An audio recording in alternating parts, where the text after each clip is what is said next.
It's Grammy Hart reading Noah's Ark in It's a Little Golden Book. It's by Barbara Shook-Hazen. Pictures by Tibor Gergely. And this was done in 1969. That's a lot of years ago. Long ago, when the world was new, there lived a man named Noah. Noah lived in peace and happiness with his family. God saw this and was pleased. God also saw that other people on earth were selfish and cruel to each other.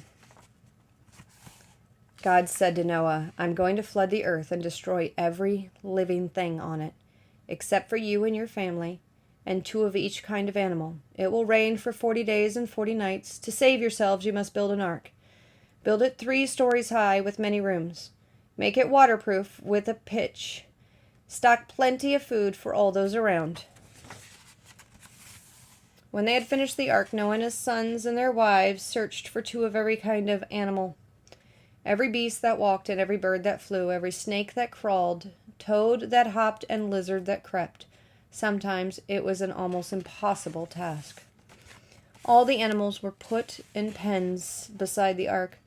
Noah's pasture looked like a zoo, but it was bigger than any zoo you've ever seen. Noah and his family also gathered enough food for many months. Hay for the horses, grain for the cattle, and meat for the lions and tigers. There was even a pile of carrots for the rabbits, and plenty of sweet clover for the honeybees. Then in marched the animals 2 by 2, the long-necked giraffe and the kangaroo, the walrus and the wallaby too, up the ramp 2 by 2. Up the ramp flipped 2 slippery seals, and after them came 2 electric eels, badger and beaver, bear and gnu, up the ramp 2 by 2. And when all the animals, Noah and his wife and his sons and their wives were safely inside, the door of the ark was shut tight. It began to rain, and oh, how it rained. The wind howled, the thunder roared, the lightning flashed in jagged streaks across the sky. The ark began to float in the rising water. After a while, the mountain peaks disappeared from sight. All life was destroyed except for Noah's family and the animals in the ark. The animals grew uneasy. The wolves howled, the horses whinnied, and the tiny field mice squeaked with fear. Even the great striped tigers crouched in a corner and meowed like little kittens. Only the lions did not roar and cry out. But they, too, were afraid.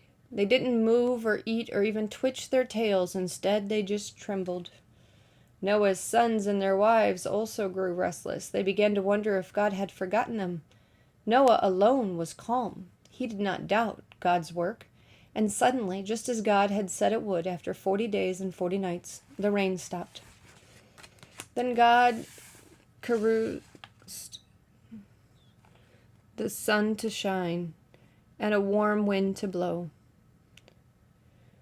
Oh, caroused. Grandma needs glasses. Then God caused the sun to shine and a warm wind to blow. Little by little, the water went down. One day the ship lurched and bumped against the top of a mountain. Noah sent a dove from the ship. The dove flew about, but there was no place to land. It soon came back to the ark. Noah waited a week. Then he let the dove go again. This time it came back with an olive branch in its beak. That meant that the water was below the treetops. The 3rd time Noah sent the dove from the ark, it did not return at all, for the land was at last dry, and dove could find food and shelter. God commanded Noah to leave the ark and his family and the animals and begin life again on earth. Oh, the great joy of being free! The horses pranced, the kangaroos leaped, the penguins flapped their wings and waddled faster. Even the heavy hippos kicked up their heels as they paraded down the ramp onto dry land. Under the arch of a rainbow, the antelopes and mountain goats bounded to the high hills, the bears ambled to the woods, the lions and leopards raced to make their new homes on the plains and in the jungle. The cattle, horses, sheep, and all the other tame animals stayed close to Noah because he needed them. The first thing Noah did was to build an altar where he and his family thanked God for saving them from the flood.